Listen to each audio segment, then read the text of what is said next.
How to be financially independent in 5 years. Welcome to the Success Guide. One of the things that makes the lives of financial planners so difficult is that we usually have to get people to do what they don't want to do so that they could get what they want.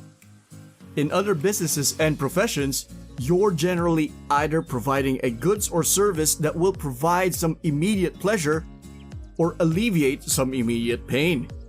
Financial planning is more like dieting and exercise. Almost all the pain, saving money, taking a little more investment risk, diversifying out of your favorite stock, or taking the time to draft boring estate planning documents is upfront for a gain. Being debt-free, having enough money to retire, or making sure your family is taken care of in case something happens to you. That seems so distant and far away. Find one goal that really motivates you. Most of us know that financial planning is something we need to do, but it's easy to procrastinate because it's rarely urgent. And by then it's often too late to do much. So how can we overcome the challenge of our own inertia? I think it begins with finding at least one goal that really motivates you. Becoming financially free in just 5 years. One of the things that has inspired me is a blog called earlyretirementextreme.com, which shares stories and tips from people who were able to retire in their early 30s, not through get-rich-quick schemes, but by extreme saving.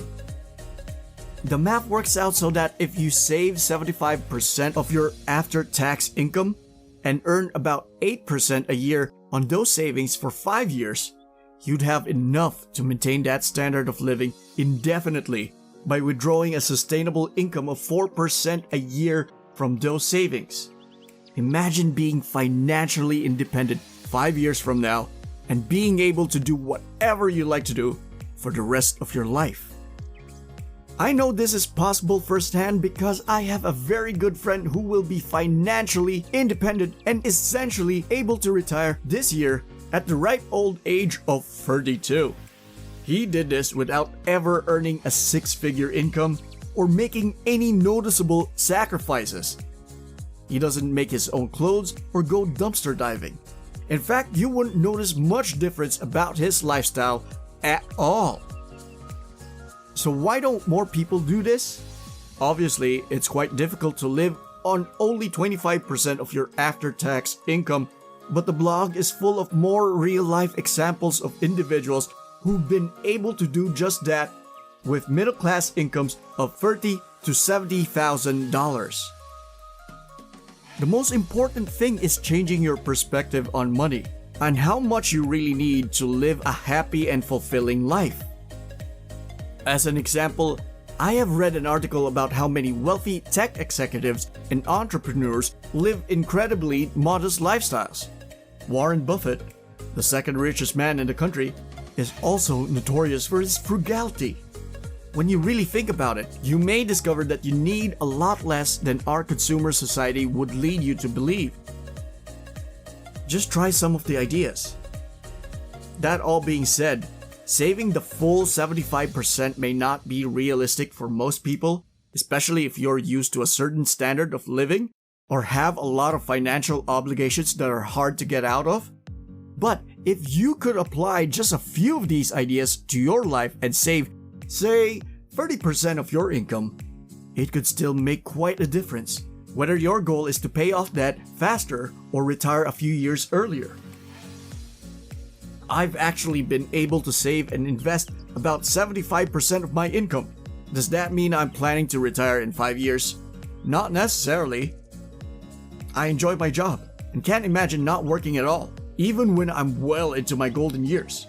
To me, it's more about the security, freedom, and peace of mind that comes from not being dependent on anyone else for my livelihood. Where are you in life matters. The final point is that the younger you are, the easier, more necessary, and more beneficial these changes will be.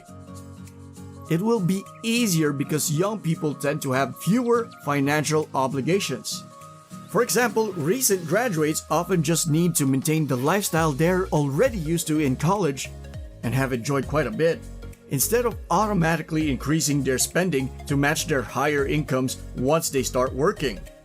At the same time, it will be more necessary because younger generations won't be able to count as much on government entitlement programs that are going bankrupt and defined benefit pension plans that are going the way of the dinosaurs. The good news, though, is that they will benefit more from having a longer time for their savings to grow and compound, and for them to enjoy the freedom that comes with financial independence. Make sure to comment, like, subscribe, and turn on post notifications.